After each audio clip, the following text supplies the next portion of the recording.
शिवाजीनगर भुयारी मार्गामध्ये बऱ्यापैकी वाहतूक कोंडी होत आहे आणि पावसाचं तिथे पाण्याचा प्रॉब्लेम आहे.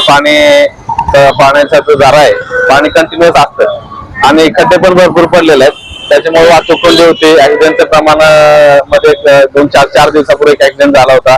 एका बसने 2 टू व्हीलरला उडवलं होतं आणि तिथं वारंवार वाहनं पण बंद पडतायत चढ असल्यामुळे आणि एकंदरीत जसं पाण्यामुळे आहे ना, तर त्याच्यामध्ये दुरुस्ती करण्यासाठी रेल्वेने जे खड्डे आहेत ते रेल्वेने काम हाती घेतलेलं आहे आणि त्याच्यासाठी त्यांनी 2 दिवसाचा वेळ मागितला होता. आपल्याला 2 दिवस मागितले होते.